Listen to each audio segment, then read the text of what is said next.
আমরা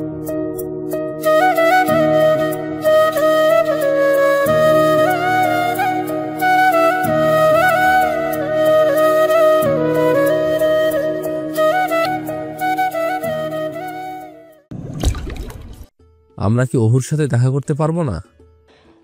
না, আপনারা এখন ওর সাথে কেউ দেখা করতে পারবেন না, দুঃখিত। প্রতিটা কথা যেন একটা পাথর ছুঁড়ে মারছিল সবার বুক পিঞ্জরে। ডক্টর চলে গিয়েছে কথাগুলো বলে ইতিমধ্যে। আশফাক খান কপালে হাত চাপড়ে বসে আছেন চেয়ারে। আশা বেরিয়ে গেছে রক্তের জোগান করতে। আলিনা খান সহ বাড়ির সকলে চলে এসেছে হসপিটালে। ওহুর আম্মিজান খুবই ভেঙে পড়েছেন মেয়ের এরকম করুণ অবস্থার কথা শুনে। স্কুলের শিক্ষকরা বিদায় নিয়ে চলে গেছেন। সিটি স্ক্যানের রিপোর্ট আসার জন্য সবাই অপেক্ষা করছে।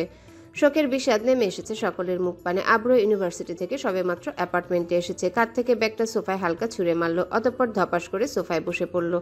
বেশ ক্লান্ত লাগছে, কপালে বিন্দু বিন্দু ঘাম। একটু রিল্যাক্স হয়ে চোখটা বুঝেই পরনে থাকা সাদা ফুল হাতের শার্টটার বোতাম খুলতে লাগলো। উপরের কয়েকটা বোতাম খুলল, তবে সবগুলো বোতাম খুলল না। মাঝপথে পকেট থেকে ফোনটা বের করে আলিনা খানের ফোনে কল দিল, কিন্তু কল রিসিভ হলো না। পরপর আরও কয়েকবার কল দিল। শিফা এবং ওহুর আম্মিজান সকলের ফোনেই কল দিল, কিন্তু কেউ ফোন তুলছে না। আব্রোর ফুপিজানের ফোনেও কল দিল, তিনিও ফোন তুলছেন না। আব্রো বেশ অবাক হলো, তবে মাথা ঘামালো না। সোফা থেকে উঠে হাত থেকে ঘড়িটা খুলে বিছানায় ছুঁড়ে মারল, অতঃপর শাওয়ার নেওয়ার উদ্দেশ্যে ওয়াশরুমে চলে গেল। ফোনটা সোফায় পড়ে থাকলো। ওহুকে ব্লাড ডোনেট করা হচ্ছে। সিটি স্ক্যানের রিপোর্ট কিছু সময়ের মধ্যেই চলে আসবে। সকলের কপালে চিন্তার ভাঁজ। কিছু হয়নি তো ওহুর? সবকিছু ঠিক হয়ে যাবে তো নিশ্চয়ই? একজন নার্স গিয়েছে রিসেপশন থেকে সিটি স্ক্যানের রিপোর্ট আনতে। আজমল খান এবং আজমিন খান ডক্টরের চেম্বারে বসে আছেন। রিপোর্ট এই নিয়ে আসবে বলে কথা। আশফাক খান এবং পরিবারের বাকি সবাই ডক্টরের চেম্বারের বাইরে অপেক্ষা করছে। একজন নার্স এসে রিপোর্ট ডক্টরের হাতে তুলে দিলেন। আজমল খান করুণ দৃষ্টিতে তাকিয়ে আছেন ডক্টরের দিকে। সবাই প্রার্থনা করছে কোনো খারাপ সংবাদ যেন তাদের না শুনতে হয়। ডক্টর কিছু সময় নিয়ে রিপোর্টগুলো পড়ার পর ক্রন্দিত নয়নে আজমল খানের মুখ পানে চেয়ে শুধালেন, sorry to say mister Ajmal Khan. Sorry শব্দটি শুনতে আজমল খানের বাম পাজরের স্পন্দন তীব্র হয়ে গেল। থমকে গিয়ে শুধালেন, কি হয়েছে ডক্টর? আসলে ওর মাথার আঘাতটা খুব জোরালো, আরও কিছু পূর্ববর্তী সমস্যা ছিল মেবি। ওহুর মস্তিষ্কে রক্তক্ষরণ হয়েছে। ছোট বাচ্চা তো, তার মস্তিষ্কে বিষয়টা অতীতে নিতে পারেনি। একটা অপারেশন করতে হবে আজকের মধ্যেই তাকে। ওর কিছু হবে না তো? দেখুন, বাচ্চার মালিক উপরালা, আমরা তো সর্বোচ্চ চেষ্টা করব তাকে ভালো রাখার। তবে এটা বলতে পারি ওহুর সাথে কোনো অঘটন ঘটবে না হয়তো। অপারেশন কখন করবেন ডক্টর সাহেব? এখন তো বিকেল, রাত 12টার দিকে অপারেশন করব। আমরা কি একটু দেখা করতে পারবো না তার সাথে? সরি, এখন দেখা করতে পারবেন না, তার জ্ঞান নেই। তাও যদি একটু। আপনারা অপেক্ষা করুন দয়া করে, আমি অনুমতি দিতে পারছি না। আজমল খান এবং আজমিন খান ডক্টরের কথা শুনে বেরিয়ে গেলেন চেম্বার থেকে। বের হতেই আশফাক খান সহ সকলে ঘিরে ধরল ওহুর অবস্থার কথা শোনার জন্যে। ভাইজান বলুন, ওহুর কি হয়েছে? কি হয়েছে শিফার আব্বু? মামা কি বললো ডক্টর? আজমল খান এবং আজমিন খান দুজনাই নিশ্চুপ, আর এদিকে সবাই একের পর এক প্রশ্ন করেই চলেছে। ধীর পায়ে এগিয়ে গিয়ে চেয়ারে বসলো আজমল খান, অতঃপর আশফাক খানের কাঁধে হাত রেখে বুলি ছুড়ল। কিছু হয়নি, চিন্তা করিস না তোরা। আজ রাতে একটা অপারেশন হবে, তারপরে ওহু ঠিক হয়ে যাবে। ওই আর কি, ওর মস্তিষ্কের নাকি ব্লিডিং হচ্ছে তাই। কথাটা বলতে দেরি হলো, ওহুর আম্মিজান হাউমা করে চিৎকার করতে শুরু করলো। আলিনা খান ওহুর আম্মিজানকে জাপড়ে ধরে রাখলো। আশাফ হাতের নখ কাটছে দাঁড় দিয়ে। সে যেন অন্য কিছুর পূর্বাভাস পাচ্ছে। তা ভাবতেই যেন আশাফের গলা শুকিয়ে আসছে। কাউকে কিছু না বলে হসপিটাল থেকে বেরিয়ে গেল আশাফ। আব্রো শাওয়ার নিয়ে রুমে আসলো। রুমে আসতে সোফার উপর থেকে ফোনটা তুললো। শরীরে এখনো টাওয়েল জড়ানো, চুল থেকে টপটপ করে পানি পড়ছে, আর সেই পানির কিছু সময় পরপর হাত দিয়ে ঝেড়ে এপাশ ওপাশ করছে, যার দরুন কপালে ছোট ছোট চুলগুলো এলোমেলো হয়ে রয়েছে। ফোনটা হাতে নিতেই দেখলো কেউ কল ব্যাক করেনি, শুধু আশাফের আম্মু বাদে। আব্রো তার ফুপিকে কল দিল। কিছু সময় বাদেই তিনি ফোন রিসিভ করতেই উতলা কণ্ঠে শুধালেন, কেমন আছিস আব্রো? আসসালামু আলাইকুম ফুপি। আলহামদুলিল্লাহ ভালো আছি, আপনি কেমন আছেন? এই তো আমিও ভালো আছি। কখন থেকে ফোন দিচ্ছি সবাইকে, কেউ ফোনে তুলছে না, অবশেষে আপনি কল তুললেন। সবাই কিভাবে কল আচ্ছা সবাই কিভাবে কল তুলবে? তারা তো মনে হয় এখনো হসপিটাল থেকে ফেরেনি। হসপিটালে কি করছে সবাই ফুপি? আরে তুই কি জানিস না? ওহু অ্যাক্সিডেন্ট করেছে, ছাদ থেকে পড়ে গেছে স্কুলের। কথাটা শোনা মাত্রই আব্রোর হাত ফসকে ফোনটা নিচে পড়ে গেল। কয়েক সেকেন্ডের জন্য আব্রোর নিঃশ্বাস বন্ধ হয়ে আসার উপক্রম। বুকের বাঁ পাঁজরে শক্ত করে চেপে ধরেছে ইতিমধ্যে, সেখানে ভীষণ ব্যথা করছে। শ্বাস প্রশ্বাস তীব্র থেকে তীব্রতর হচ্ছে। বলিষ্ঠ দেহের পুরুষটা মুহূর্তেই বসা থেকে ছিটকে ফ্লোরে বসে পড়ল। অন্যদিকে আরেকজন দূরভাষ যন্ত্রে একের পর এক সংলাপ করেই চলেছে। তবে উত্তরদাতা যেন নিখোঁজ। আব্র মস্তিষ্ক জুড়ে সেই প্রতিচ্ছবি ভাসছে যেদিন আব্র মহল ছেড়ে চলে আসছিল। তার মন সায় দিচ্ছিল না। কিছু একটা অঘটনের পূর্ববার্তা যেন অন্তরিক্ষ আগেই জানান দিচ্ছিল তাকে। ৭-৫ না ভেবে আর জলদি করে উঠে পড়ল। টাওয়াল ছেড়ে তৈরি হয়ে নিল। আলমারি ড্রয়ার থেকে প্রয়োজনীয় কাগজপত্র নিয়ে ছুটল এমার্জেন্সি প্লেনের টিকিট সংগ্রহের জন্যে। রাত 10টার দিকে আজমল খান বাড়ির সহধর্মিণীদের মহলে ফেরার নির্দেশ দিলেন। ওহুর অপারেশন রাত 9টার দিকে শুরু হয়ে গেছে। তবে ওহুর আম্মিজান যেতে নারাজ। তিনি বেঁকে বসেছেন। ওহুকে না নিয়ে তিনি মহলে ফিরবেন না। তার আহাজারির কাছে সকলেই হার মানে। বাড়ির সহধর্মিণীরা সকলেই মহলে ফিরে যান। শুধু ওহুর আম্মিজান থেকে যান। গাড়ির মধ্যে আলিনা খান ফোন চেক করলেন। দেখলেন আব্র অনেকগুলো কল দিয়েছে। তিনি ঝটপট করে আব্রকে ফোন দিলেন। তবে সব জায়গা থেকে আব্রোর ফোন নট রিচেবল বলছে, ফোন লাগছেই না। তিনি বেশ চিন্তায় পড়ে গেলেন।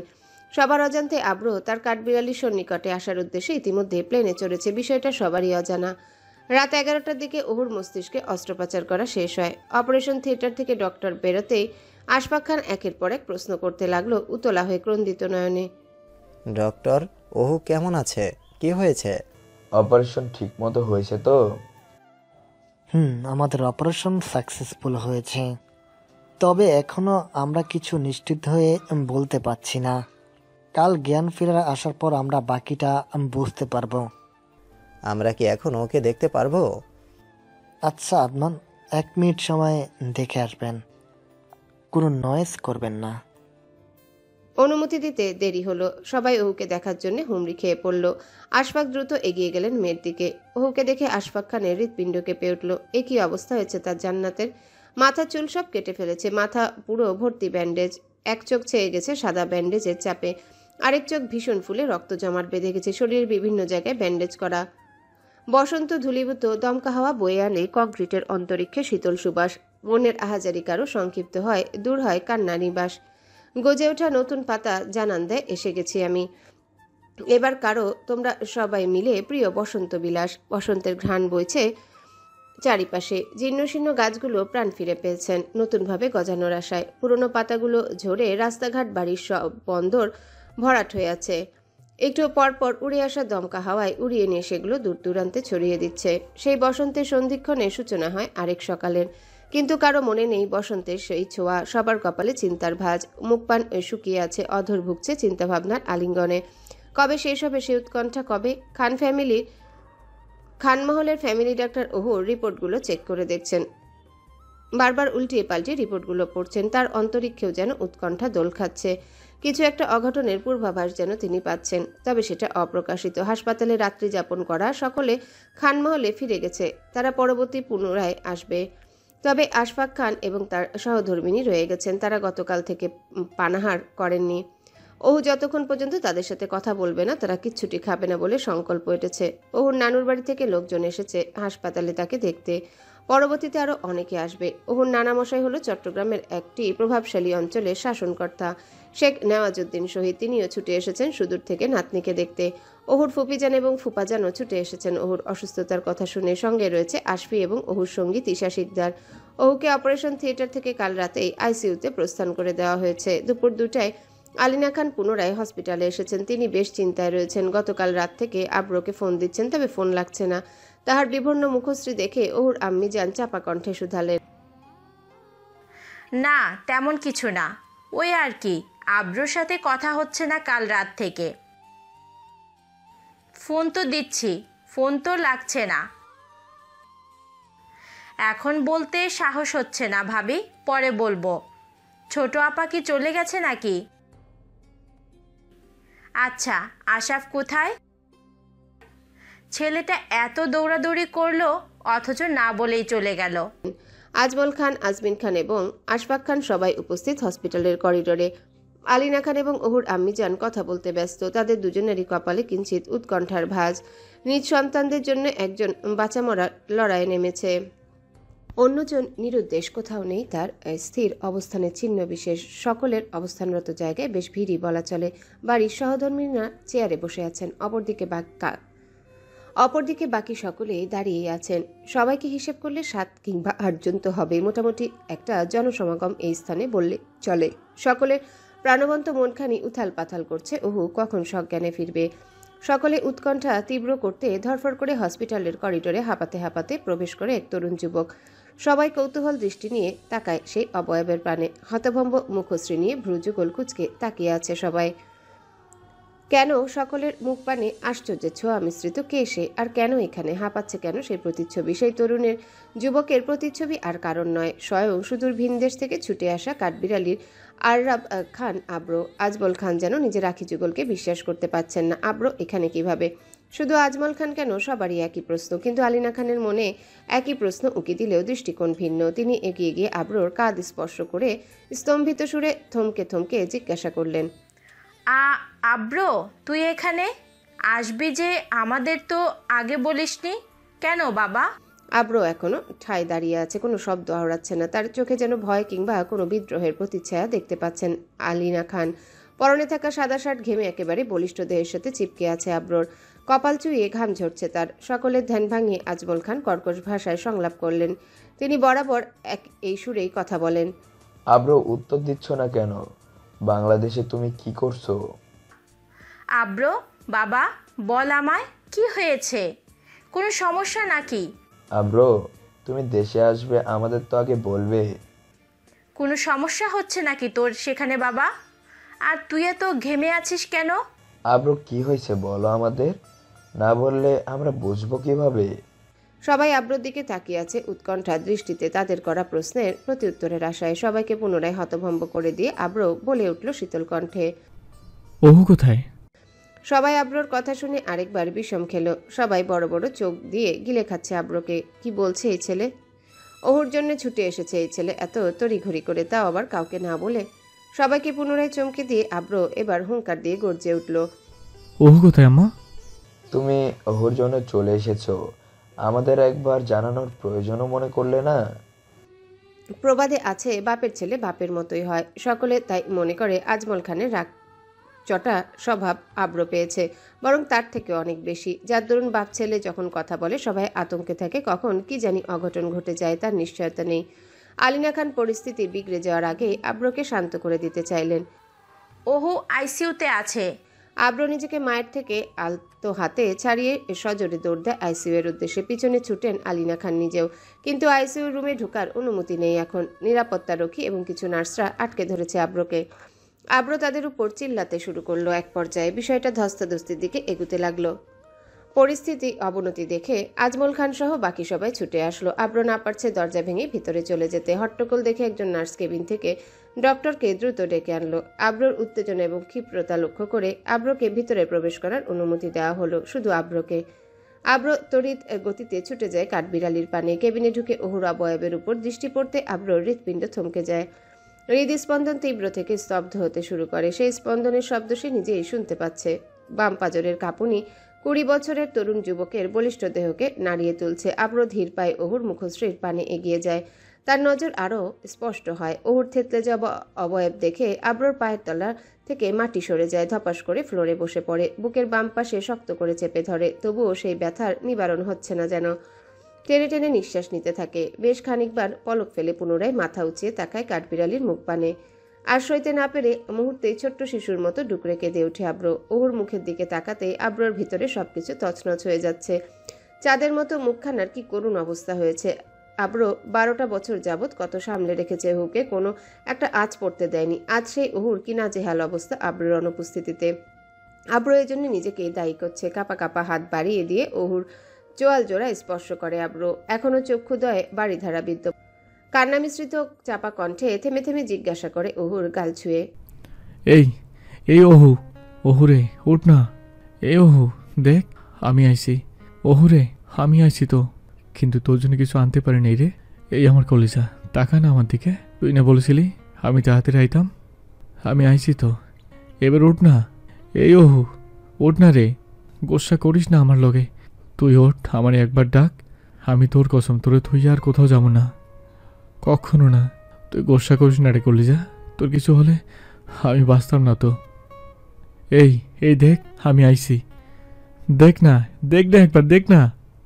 ফুপিয়ে কেঁদে উঠে আইসিইউর বেডে মাথা ঠুকে বিনা বাধায় আরো বেগে কান্না করতে থাকে। নিজেকে মানাতে পারছে না কোনো মতে। উন্মাদ শিশুর মতো আবদার করছে ওহুর নিকট। একবার চোখ মেলে তাকাতো ও তাহার পানে, তবে দ্বাদশী তার আবদার প্রত্যাখ্যান করে দিল। আবারও চোখ মেলে তাকায় ওহুর দিকে। এক হাত দিয়ে চোখ মুছে পুনরায় আহাজারি করতে থাকে। ওহুর দুহাত নিজের আয়ত্তে নিয়ে মুষ্টিবদ্ধ করে বুকের বাম পাজরে চেপে ধরে। অতঃপর ব্যথিত হৃদয়কে উদ্দেশ্য করে বলে ওঠে, ওহু, এই ওহু, এই দেখ, এখানে ভীষণ ব্যথা হচ্ছে রে আমার। তুই দিছস, এই ব্যথাটা তুই দিছস, সরাইতে পারবি? আমার অনেক কষ্ট হচ্ছে রে। আমি এখন যতটা নীরব আছি না, আমি এরকম না, এরকম না আমি। তোর কিছু হলে আমি সব শেষ করে এলাম, তোর শপথ। এই বলে আব্র হাতের বাঁধন আলগা করে ছেড়ে দেয় ওহুর হস্তজোড়া। দু চোখ ডোলে কেবিন থেকে বেরিয়ে যায় আর কোনো কথা না বলে। পুরুষ মানুষ নাকি কান্না করে না এত সহজে।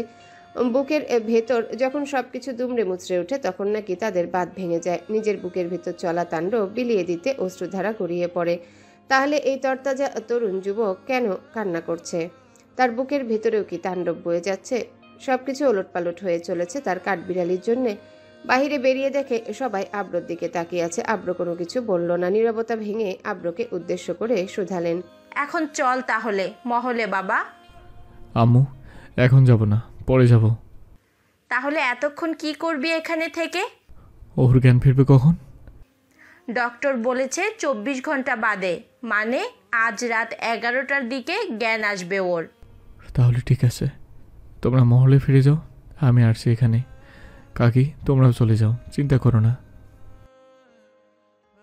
কাকি যাও, আমি বলছি তো, কিছু তো হবে না। তোমরা রাতে আবার এসো। ওহুর আম্মি জান আব্রকে নিজের থেকেও বেশি ভরসা করে, এমনকি এটা সকলেও বিশ্বাস করে। ওহুর প্রতি আব্রর অগাধ দায়িত্ববোধ কারোরই নজর এড়ায়নি। তাই সকলে মহলে ফিরে যেতে সম্মতি প্রকাশ করলো। একে একে সবাই চলে গেল। আব্র একা কেবিনের বাইরে চেয়ারে হেলান দিয়ে বসে রইল। শরীরে লেপ্টে থাকা শার্ট থেকে ঘামের গন্ধ ভেসে আসছে, তবে সেদিকে কোনো খেয়াল নেই আব্রর। হঠাৎ কিছু একটা মনে পড়তে আব্র পকেট থেকে ফোনটা বের করে হসপিটালের ওয়াইফাই কানেক্ট করে ডেভিডের ফোনে কল করে। কিছু মুহূর্ত বাদেই ডেভিড সে কল রিসিভ করে। ইউনিভার্সিটি থেকে জরুরি প্রয়োজনে 3 দিনের ছুটি ম্যানেজ করতে বলে আব্রর জন্য। অতঃপর কিছুক্ষণ কথা বলে আব্র কল কেটে দেয়। শরীরের ঘাম শুকিয়ে যাওয়ায় আরও বেশ ক্লান্ত লাগছে নিজেকে আব্রর। হালকা একটু চোখ বুঝতে আব্র নিজের অজান্তেই ঘুমের দেশে তলিয়ে যায় মুহূর্তেই। এদিকে খানমহলে বেশ তুলকালাম কাণ্ড ঘটে গেছে।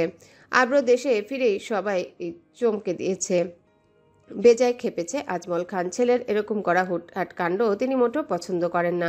বলা নেই কওয়া নেই, যখন যা ইচ্ছে হয় তাই করে বসে, আলাপ আলোচনা ছাড়া। এমনিতে তিনি ওহুর বিষয়ে বেশ চিন্তিত। এই দুর্ঘটনার পিছনে কি অন্য কারো ষড়যন্ত্র আছে কিনা তা তিনি খুঁটিয়ে দেখছেন। মহলে ফিরে আলিনা খানের সাথে রাগ ঝাড়ছেন। আজমিন খান শান্ত করতে চাইছেন। আশফাক খান মহলে ফিরে রুমে গিয়ে শুয়ে পড়েছেন। কাল থেকে দুটো চোখের পাতা এক করতে পারেননি। আজমল খান সবাইকে নির্দেশ দিলেন সকলকে রাত 10টায় হসপিটালে যেতে হবে। দাদিমা ওহুর দুর্ঘটনার কথা শুনে আরও কাতর হয়ে পড়েছেন। আজমল খান তার মায়ের পাশে গিয়ে মাথায় হাত বুলাচ্ছেন আর আশ্বাস দিচ্ছেন ওহুর কিছু হবে না। সবাই যার যার মতো তৈরি হয়ে নিল। রাত 10:30টার দিকে খানমহল থেকে 5 কিংবা 6টা গাড়ি ছুটল এক সারিতে হাসপাতালের উদ্দেশ্যে।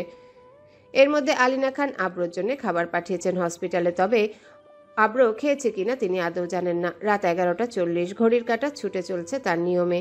নিস্তব্ধ রজনী, বসন্তের শীতল বাতাস রাত তীব্র হওয়ার সাথে আরও বেগে বয়ে বেড়াচ্ছে। সবাই অধীর আগ্রহে অপেক্ষা করছে ওহুর জ্ঞান ফেরার প্রত্যাশায়। সবার হৃদস্পন্দন তীব্র বেগে ধুকপুক করে চলেছে। সবার থেকে বেশি উৎকণ্ঠা নিয়ে দ্বাদশী কন্যার পাশে আধবসা হয়ে দাঁড়িয়ে আছে এক 20 বছরের যুবক। কক্ষে সবাই যেন নীরবতা পালন করছে, এক দৃষ্টিতে তাকিয়ে আছে সবাই ওহুর মুখ পানে। কখন সে পাপড়ি জোড়া মেলে তাকাবে আর সবাই হাসবে। সকলের সাথে রয়েছে ডাক্তার সাহেব নিজেও, তিনিও বেশ উৎকণ্ঠার মধ্যে রয়েছেন, কি যেন একটা ভয়ের আশঙ্কায় রয়েছেন। নিস্তব্ধ রাত্রি, শুনশান প্রকৃতি। রাত তখন 12:12। শুয়ে থাকা দ্বাদশীর হাতের আঙ্গুল কিঞ্চিত নড়ে ওঠে, সকলের ওষ্ঠজোড়া প্রসারিত করার প্রতীক্ষায়। অনেকবারের প্রচেষ্টায় ধীরে ধীরে চোখ মেলে তাকায় দ্বাদশী। এক চোখ ব্যান্ডেজ দিয়ে ঢাকা, অন্য চোখ দ্বারা মৃদু মৃদু দৃষ্টিতে তাকায় সকলের পানে। সকলের ঠোঁট জোড়া হেসে ওঠে, কারো কারো চোখে পানি টলমল করছে, কিন্তু ওহুর আম্মি যান বিনা বাধায় অশ্রুধারা বর্ষণ করলেন। মেয়েকে গিয়ে জড়িয়ে ধরে কান্না করতে লাগলেন। পাশে থাকা আশফাক খান চোখ ডলে পানি মুছে নিলেন। আব্র তো এক দৃষ্টিতে এখনো তাকিয়ে আছে, সে যেন নিজের চোখকে বিশ্বাস করতে পারছে না। তার কাঠবিড়ালি তার সাথে করা গোস্সা ভেঙে চোখ মেলে তাকিয়েছে। আব্র চোখে পুনরায় জল চিকচিক করছে, তবে এটা সুখের কান্না। আব্র আশেপাশের মানুষের কথা কিছু না ভেবে ওহুর ডান হাতে একটা ছোট্ট চুমু দিল। নিমিষে ওহু আব্র থেকে হাতখানি সরিয়ে নেয়। আব্র কিছুটা চমকে ওঠে, অতঃপর ম্লান হেসে শুধায়, কিরে ওহু, কি হয়েছে? আমার লগে রাগ করে আছিস নি? আমি আইছি তো, সবাই আইছি দেখ, আমি তোর আপনার ভাই। আব্রর মুখে মুচকি হাসি আর চোখে জল বিদ্যমান। বুক পাজরের স্পন্দন এখন অবধি বিদ্যুৎ বেগে ছুটে চলেছে। কিন্তু সবাইকে হতাশ করে দিয়ে আব্রকে উদ্দেশ্য করে ওহু স্তব্ধ কণ্ঠে আওড়ায় আব্রর দিকে তাকিয়ে, কে আপনি? আমি আমি চিনি না তো আপনাকে। সংলাপটি শুনতে আব্র স্তব্ধ হয়ে যায়। মনে করে ভুল শুনেছে হয়তো, উধাও হয়ে যায় হাসি। জোরপূর্বক আবার টেনে আনে ঠোঁট জোড়ায়। সেই প্রত্যাশায় যে সে ভুল শুনেছে। মুহূর্তেই আব্রর মতো সবার মুখের হাসি উধাও হয়ে যায়।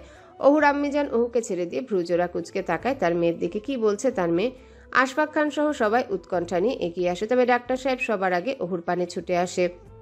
তিনি ওহুকে চেক করতে লাগলেন। জোরপূর্বক হাসলেও আব্রর কেন জানি গলা দিয়ে শব্দ বেরোচ্ছে না পরবর্তী শব্দ উচ্চারণ করার জন্যে।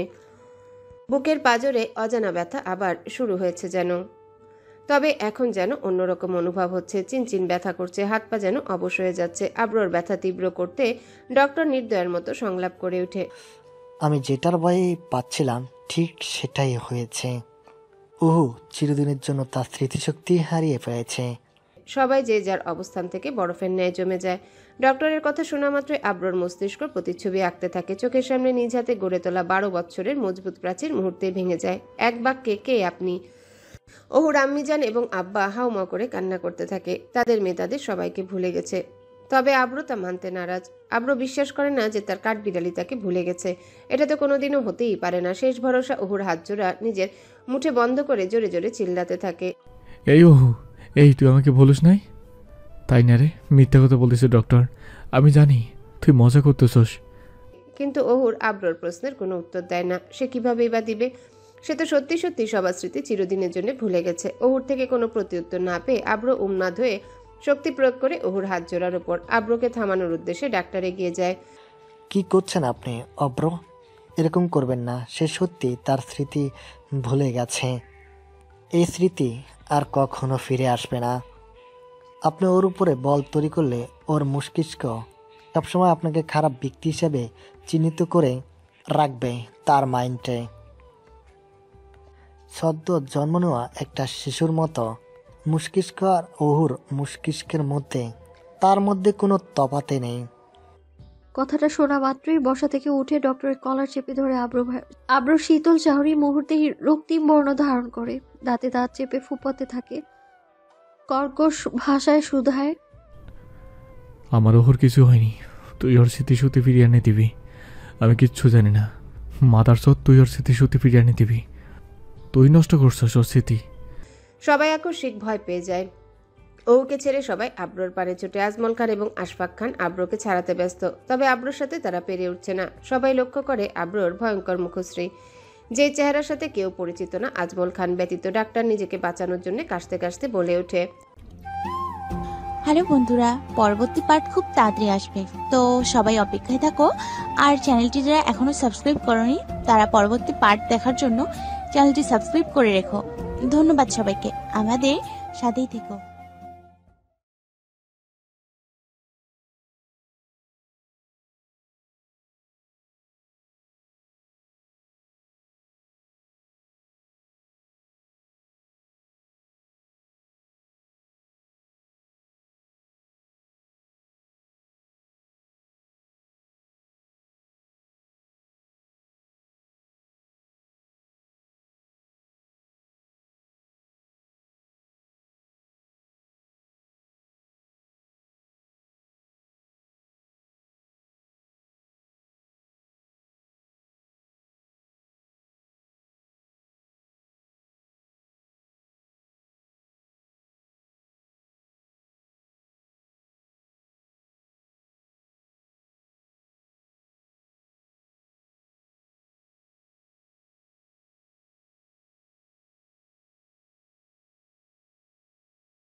হ্যালো বন্ধুরা, পরবর্তী পার্ট খুব তাড়াতাড়ি আসবে, তো সবাই অপেক্ষায় থাকো। আর চ্যানেলটি যারা এখনো সাবস্ক্রাইব করনি তারা পরবর্তী পার্ট দেখার জন্য চ্যানেলটি সাবস্ক্রাইব করে রেখো। ধন্যবাদ সবাইকে, আমাদের সাথেই থেকো।